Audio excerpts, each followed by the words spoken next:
Hello, everybody. Welcome back to Gables. We're doing episode 34. Let's now check how this entire thing ends. One particular warning I have to make about this episode, though, and this is not even having to do with the English dub, because I looked up. It's also in my dub. It's also in the German dub. I haven't checked the Italian dub, but I think it is there because they also use the German dub as the base. Apparently, when Germany originally dubbed this anime, there's one particular point during one scene where you can faintly hear a dog barking just for like half a second. Apparently, somebody and no, it's not a problem with the English dub. I looked it up. So the it's German dub does it. it's quintessential thing. A dog has to be barking in the background. Okay. Okay. So the dog's barking in the background. What's the problem? Well, I guess we'll see. It's not meant to, because I've seen the Japanese episode, so it's not meant to be there. It was clearly something that the German dub screwed up somewhere, and unfortunately, since all the Western dubs were based on the German dub, so they all thought they needed to include a dog barking to replicate the German dub. Probably. I don't know what to tell you, Joe. But maybe they thought it was part of it. I don't know what to tell you. Well, let's check it out anyway. But in case you notice it, everybody, that way you'll know what it is. Anyway, all right, 3, 2, 1. Click. Diana and student at Queens. Exactly. This is where the we get the primary major payoff that of the consequence of that paragraph that I read before, and I will read it as well when we get. Sadly, Spider-Man has nothing to do with this. Don't you mean Spider-Ann? Yeah, no Spider-Ann. No spider. No. Don't you see, dude? We have to wait until she goes to college to get bitten by a radioactive spider. Mm-hmm. Yeah, I guess. And this, of course, means that it'll turn out that Diane's mother is going to be the Green Goblin, and that Diane will be Green Goblin Jr.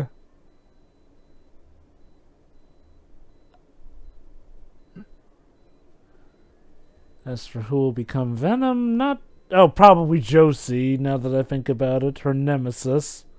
Considering how she's more intellectual, I get the idea she might become Dr. Octopus instead. Then who would become Venom then? I don't know. Merelda? I guess her blonde friend? It's Marilla. Marilla, yeah. No. Marilla will either be Uncle Ben or Aunt May. To be a brother, that would be Uncle Ben. Depends on who dies first, so yeah, I guess probably him. And then Anne makes a deal with the devil to keep Marilla alive. Oh, man. Oh, here you go. Oh, what a happy morning, what a beautiful day, nothing could possibly go wrong. Shiroi, I hope you're looking forward to this, because I get the feeling you're going to really like this episode a lot. You say that a lot about each episode, I've noticed. No, it's this one specifically, even while we've been watching Anne with a Knee, that he's been talking about. Let's just say, Jova, like a particular outburst that Shiroi made when she watched episode 3, and I was like, oh, what you just said, episode 34 says that exact same point, Shiroi. But you'll see. There you go. Yeah, obviously, Diana is still a bit cross, yeah. Let me guess. Diane would rather that they aren't friends because then it will lessen the hurt when they have to go their separate. Hold on, let me finish.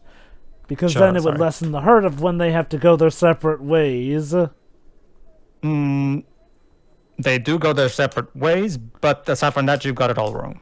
No. I'm guessing that before they made up. No, but this is not Kingdom Hearts 358 over 2 days. I don't recall Free Fire over 2 days. Okay, not for the entire game, but they spent a lot moaning about, oh no, we're totally going to be separated instead of, actually focusing on the present. Oh, that.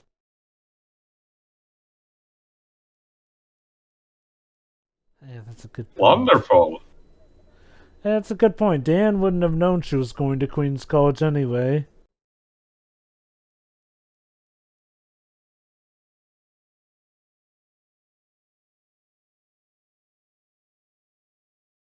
I thought we got past that, Anne.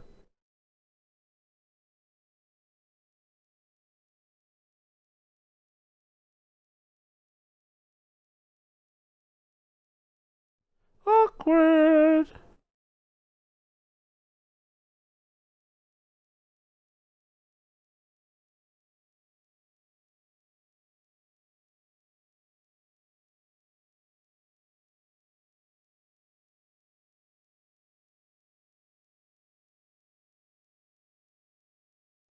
Yeah. Whereabouts is Queen's College exactly in Canada? If it is a real college, that is. Maybe yes, maybe no. It was the 19th century. There's a Queen's University at Kingston. Maybe it was originally that, but it changed. In Ontario. It is possible. Oh, it's in Ontario.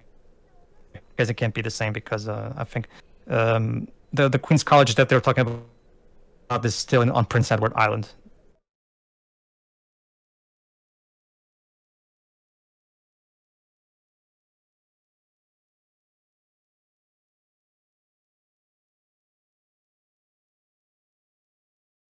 Ouch. Top 10 anime betrayals. Oh, it's real, actually. It's actually not, but it's actually not. But it's actually. I'm sure she has a good reason. Oh yeah, she probably has a good reason.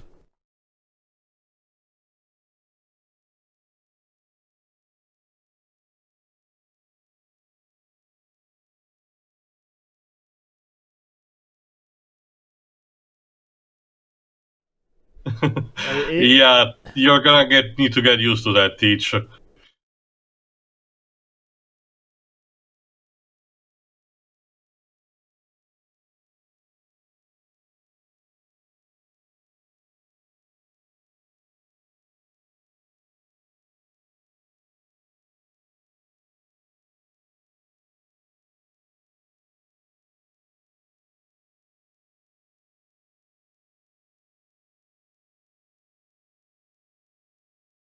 Oh. So the parents decided. Of course. Oh, that's the thing. Don't worry, she right. Believe it or not, this is not going to go where you think it is.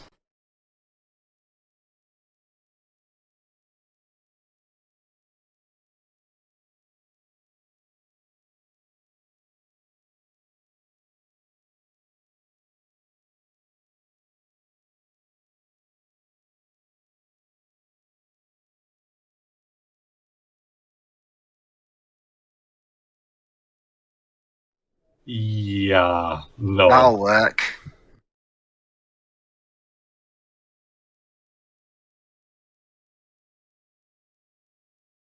There's something more, isn't there?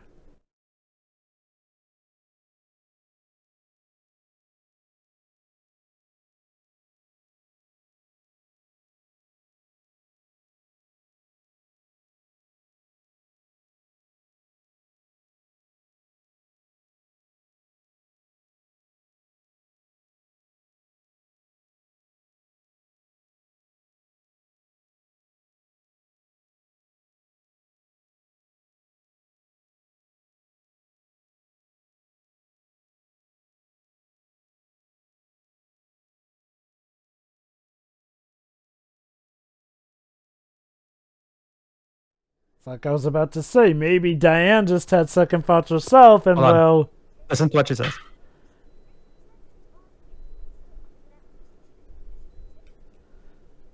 That's literally what I was about to guess.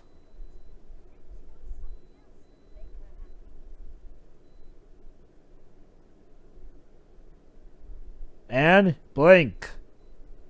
Blink, Ann! Blink.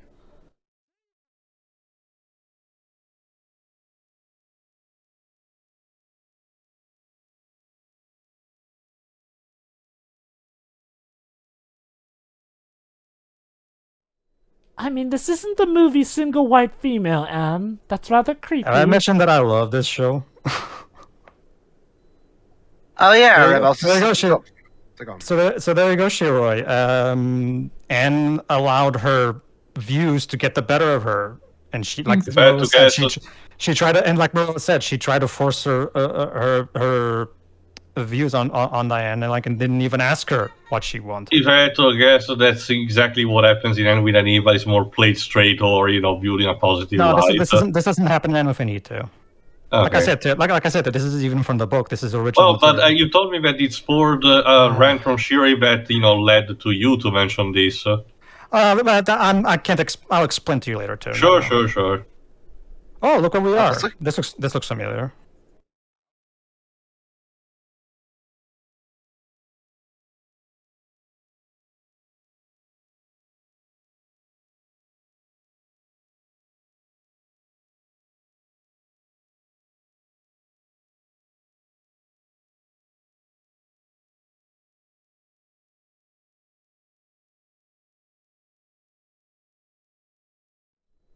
You finally recognizes my opinion, and this is the happiest day of my life.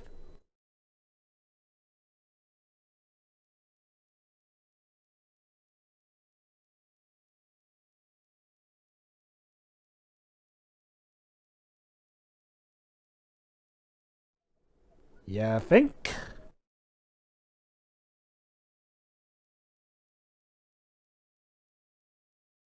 It's not even a matter that it comes out of malice. That's what I love about it. Like the fact that she was so excited and really loved the idea of going to Queen's College with Diane, so they could both. I remember this. Yeah, call back. Yeah, this is again. Takahata knows exactly how to do that. Like now, of course, no, they're gonna renew their oath in the exact same place where they first made it. Of course, and of course, Joga, your favorite tune is back.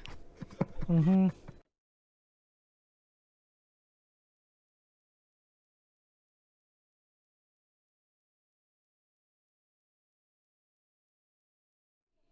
Is there like a full-length version of a song that combines all the verses? Unfortunately, the English soundtrack never got a release, Jova. Sorry. Because I know only the Japanese one. Because I noticed that there always seems to be different verses every time they do a reprise of a song. Yeah, they dubbed the full song, but they only use the parts that actually show up in the show itself, because the only way to hear the full song is by listening to the soundtrack itself.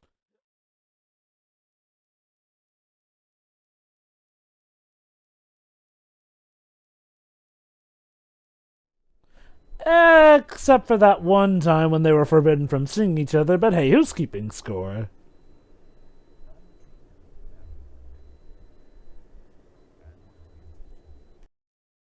And that narration we just heard, that's all that Lucy says about this.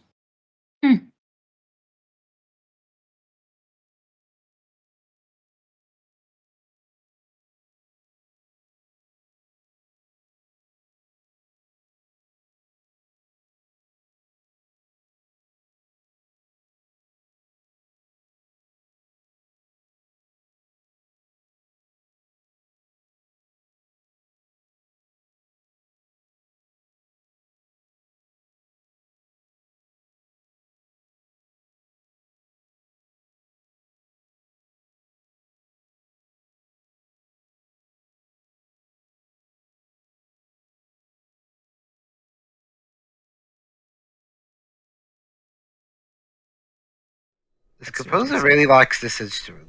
The pan flute. Yeah. Mm-hmm. All right, let's see what it says.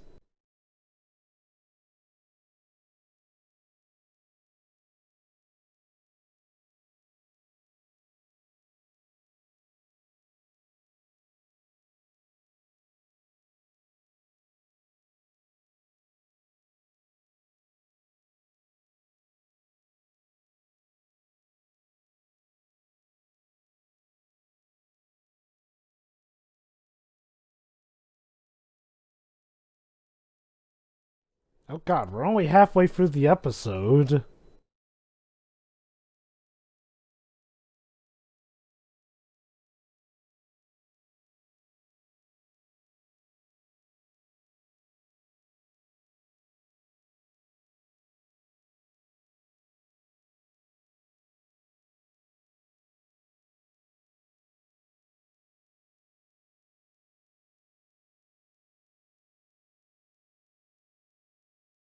We've been waiting here for 3 hours. Oh.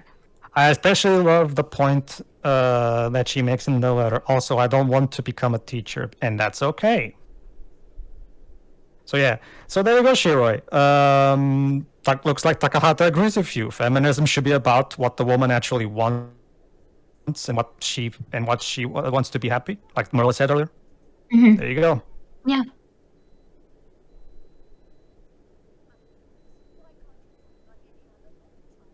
Because then there wouldn't be a show, Marilla. Come on. Yeah, to say that. Whoever heard of that, whoever heard of the book Normal, whoever heard of the book Out of Normal, that'd be pretty boring. That's a thing, Webs. Like, that's why Marilla is such an essential character. Like she's a perfect foil for Anne because Marilla is as plain and normal of a person and down to earth as you can get. So she's perfect to bounce from Anne's dramatics, as you would call it.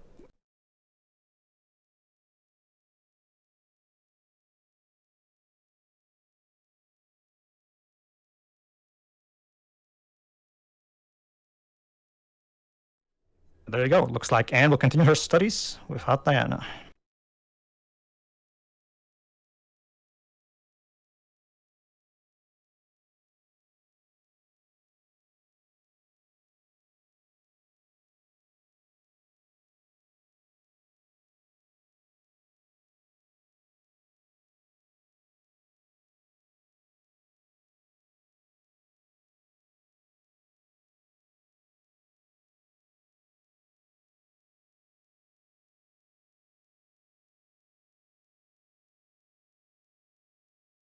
No. No, you think? No. If it helps you, Dwebs, from this point on, their rivalry would be purely academic. Mm-hmm. This is also something from the book as well, so yeah. I can see that. Oh, they're already solving math together, or whatever that is. How wonderful. Don't worry, Shira. Don't worry, Shira. They'll solve a lot more stuff together eventually. Oh, I'm sure they will. Wink, Once you stop wink. the equation, you cannot go back. Exactly. I don't know. Ruby's ideas, Ruby's plans are a bit more interesting. She wants to teach for like a couple years, but then get married. Huh.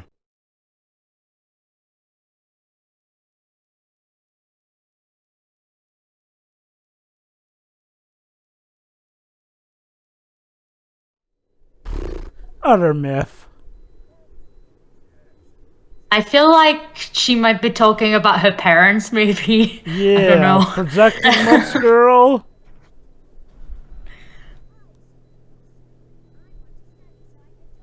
Oh yeah, apparently according to the wiki of this show on the Ghibli fandom page, Miyazaki hasn't done layout since episode 15.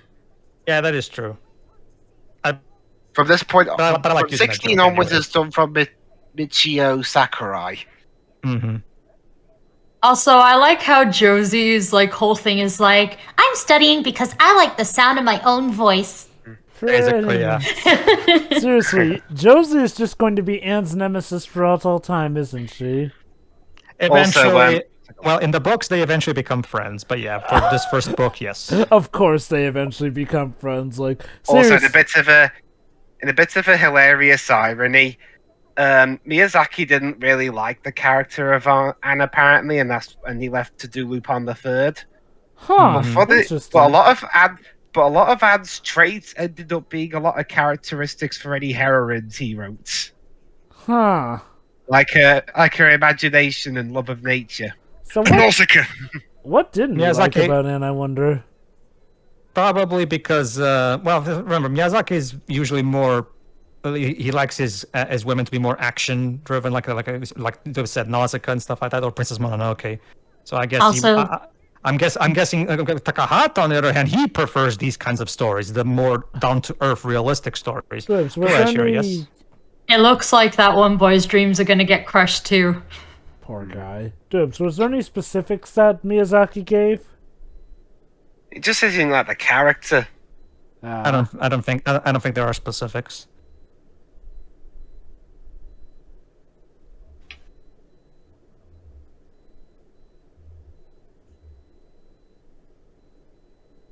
Well, I mean, to be fair, she did blow him off when he tried to apologize, plus the whole... Literally after he saved her life, too.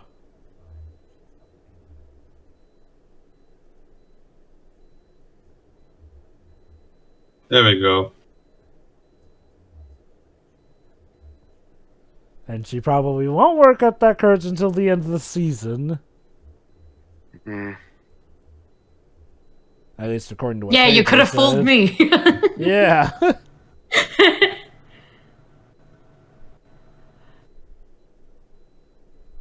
And so it snowed.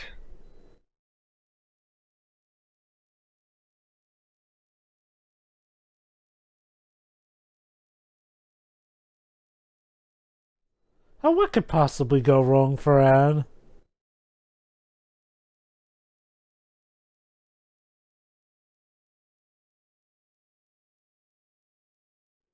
Or is it going to be like the Simpsons episodes where they're snowed in? Oh, God.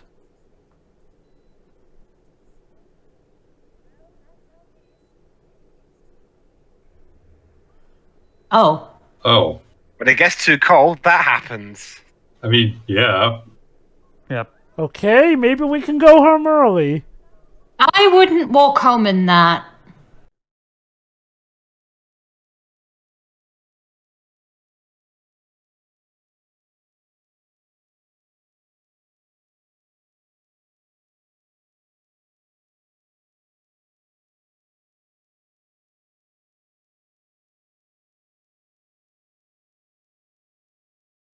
Oh. Burn down the classroom. Yay! Yeah, you're surrounded by it. To be fair, Gilbert makes a good point. No, he really does, so. Yeah, it's really not safe to walk home in that even now. Might as well continue the lessons while we're at it.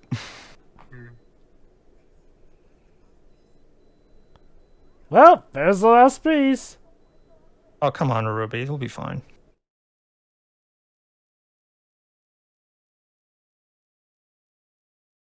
I mean, to her credit, yeah, they could very well freeze to death if they run out of fire.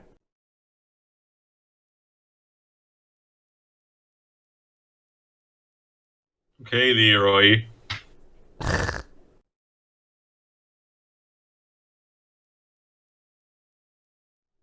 I said no, after you said that.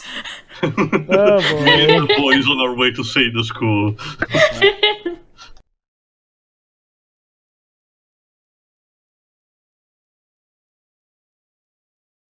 So there's only 4 minutes of episode left. So what? Does everyone die?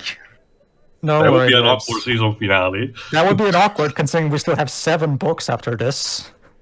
Maybe those 7 books were a hallucination caused by the snow. Don't you see? It's kind of like Game of Thrones. We switch protagonists now. Ah, yes, of course. Like in Final Fantasy VIII. Turns out N died in here, and the other 7 books are hallucinations. Okay. Yeah. Or we could always pull a Chronicles of Narnia. No.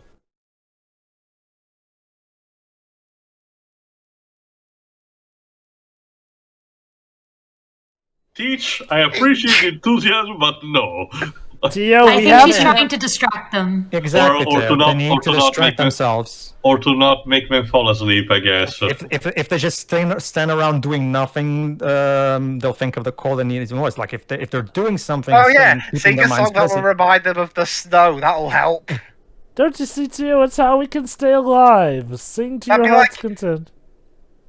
That'd be like if you were on fire and you were told to sing, "Blazing Saddles" or something.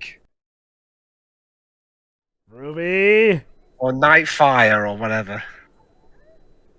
Ruby, now is not the time to panic. Even though, yes, we could die, but still. This is the absolutely perfect time to panic, Jova. Exactly. Yeah. Calm down, Ruby.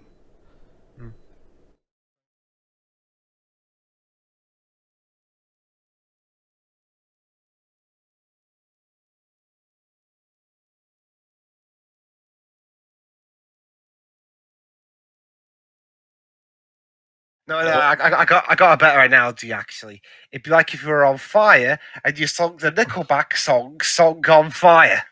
Also, cheer up, class. It could be worse. You could have the Thing being infiltrated in you. Or maybe Freddy Krueger. Nah, okay. It's more fitting with the Thing. Let us know. There they are.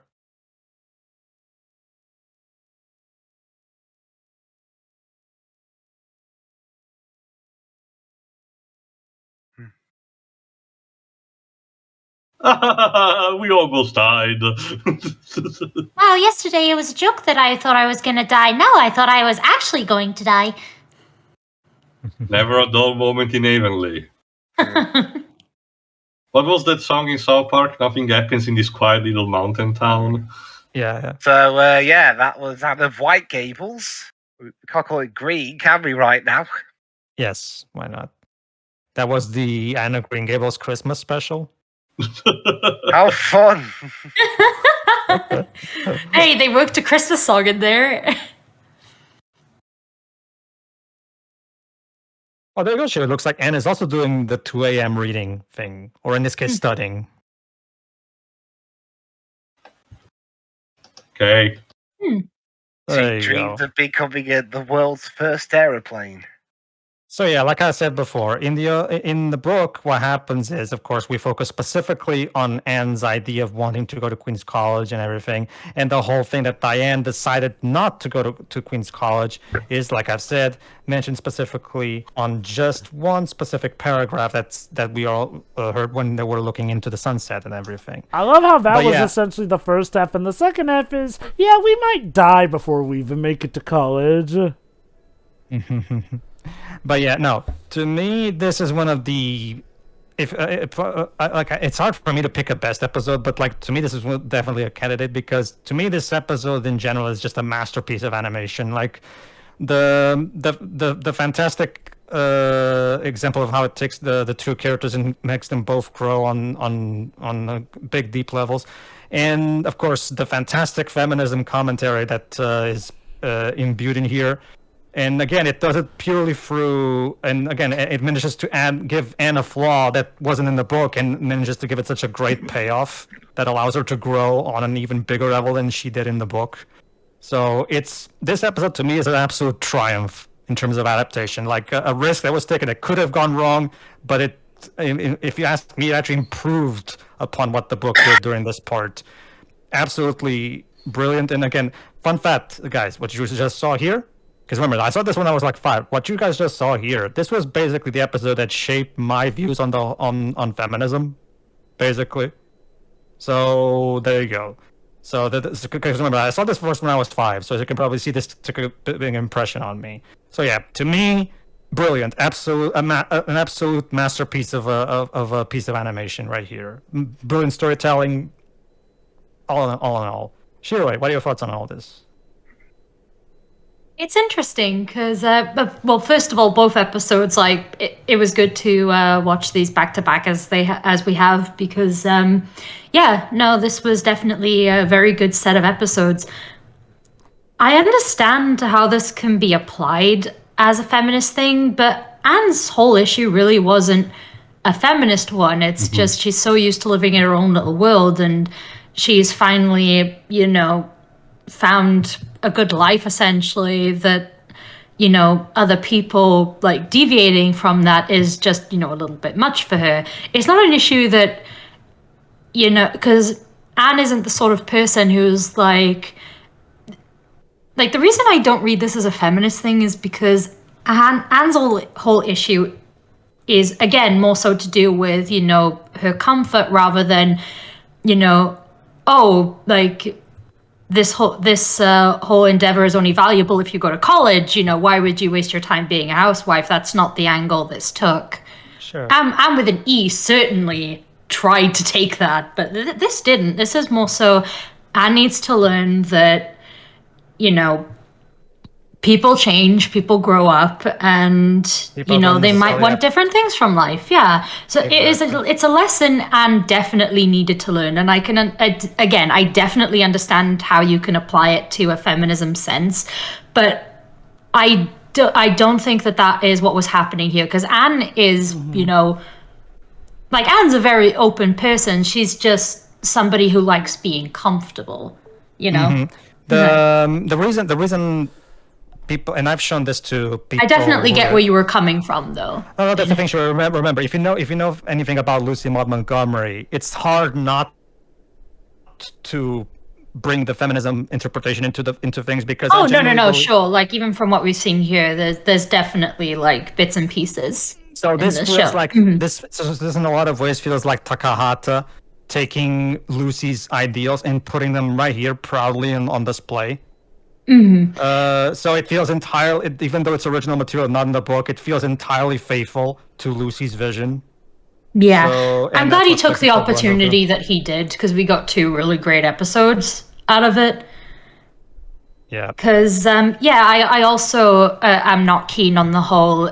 It's like Jova clocked that Anne and Diane disagreed, but didn't necessarily have an argument. It's like, no, I'm pretty sure realistically they would have had an argument over this, and it's like nobody is like no friendship dynamic is without an argument. Like I'm sorry, but it's not.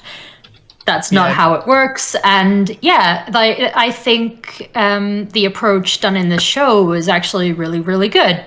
And I think it worked out for the better that he chose to do this. See, the reason I mentioned that, Shira, is because when I showed you, and for the record, everybody, I showed her episode 3 of NFNE, you went on that rant about about the whole thing, and I'm like immediately I got reminded of Marilla's point in this episode. Mm-hmm. Yeah, no. So it's kind of hard for me not to read it this way, No, like you're not wrong for reading it this way. It's just the approach was different, I feel. But and with an E is a big oof. Again, like I said, with how much you guys bring it up, I'm just looking forward to when we eventually commentate on Anne with an E at this point. They literally mock Marilla for being happy with being a housewife, because God forbid that's what Marilla wants. Which is something that Lucy herself, for as feminist as she was, would never do, by the way. So it's kind of really distasteful on their part to do so. She even has a female teacher, in this book, which, we've already brought up was, a bit unusual at the time and probably didn't sit right with a lot of people. So, So hold on, Shira. So basically what you're telling me is that an old Japanese animator that was born in the 1930s did feminism better than God, what's her name again? The creator of NFNE, which is a woman. I guess, I forgot her name right now. It escapes me. Anyway, does that conclude your final thoughts? Yeah. Sorry, it went on for a bit longer than usual, but because we've been waiting for this for a while, so I know you were gonna have quite a bit to say about this because this definitely is. All right, go. Sorry, go on. No, that's it from me. Go on, Jova. All right. Yeah, no, this is a fine episode. I liked it. I'll admit, it does feel like the two halves are a little bit. Okay, so I'm wondering what the connecting point was between. Okay, yes, Anne and Diane have to go their separate ways. To suddenly the second half being, oh my God, we may die in this blizzard. I guess that's my only critique. Is I do wonder what do the two have to do with each other. Maybe it's maybe it's just going slice of life and they needed to fill in the last half with something. To which point, I'm fine with. It's just a bit weird is all. It's because that's actually something that happens in the book. Takahata, when he finished his new storyline, I'm guessing I still have an episode left. Well, I might as well adapt the snowstorm bit while I'm at it. I'm guessing that was the idea. Go on. Uh-huh. But no, overall, it was a fine one. I liked it. And it got us some good stuff here. I do see what Shuri meant about it not necessarily being a feminist thing, but I can also see how it was applied to feminism on your case, so yeah, kudos there. Dibs. It was a very solid episode, and it did progress stuff. The snowstorm stuff. Yeah, it was appropriately scary considering, it was a snowstorm back when we didn't really have central heating. Exactly, yeah. Mm-hmm. Well, remember, like Theo told us, this was back in the day where a baby surviving was kind of, something to be happy about, so... Yeah. Mm-hmm. I don't really have much to say otherwise, to be honest. Other than I made a pretty weird discovery about another aspect of the series recently, which I will upload my own recreation of it on the chat right now. Anyway, you done? Yeah, I'm done. Go ahead, too. Okay. No, this was pretty fine. I'm kind of with both Jova and Shira on this. More than feminist to me, it's actually more easy than that. The ends all deal with with her best friend is about acceptance instead, and that it's an issue that transcends any gender. If I had to be honest, the idea of Diane deciding what to do with her life, of course, it's a more local one, but the focus is instead of and to accept that rather than the fact that it's Diane's decision. It is still important. What Mira tells to Anne is basically a simple prevention, because the behavior that Anne was having that has been reprimanded upon, if left unchecked, leads to actual manipulation, which in the future may get things even worse. So again, the idea of Anne being reprimanded on this particular front is still important. I just think it's the whole feminist thing is just an applicability kind of thing that yes, you can interpret it that way, but I do personally believe it wasn't the way it was intended. I mean, there's plenty of other situations in, I guess, both the book, considering the fidelity, and in the series that it fits more with with the messages that the author wanted to give. Still, interesting episode. Again, the snowstorm at the end really does feel a big tacked on. I guess they didn't want to make an entire episode about the snowstorm. So they're like, we're sparing the story too, and it was, oh right, I was supposed to be adapting a book, wasn't I? Oh yeah, right. Here's a snowstorm. Hopefully, no one hallucinates on carbon monoxide. But yeah, that's pretty much it from me as well. Well, I actually wanted to ask you a question too. As someone that, like, I know how strong you feel about adaptation sticking as close to the source material as possible. Do you think? Okay, I can tell you already. I can tell you already. Well, it's more the fact that this was a case where things did not get sacrificed, but instead stuff was added onto it. So that's fine by me, technically. Again, my main problem is when it comes to adaptation of a change thing is that when things that the original had get subtracted or mutated too drastically. But here they just simply added on what was an existing thing. So it's pretty relatively harmless, if you ask me. All right. Okay, everybody. So that was episode 44.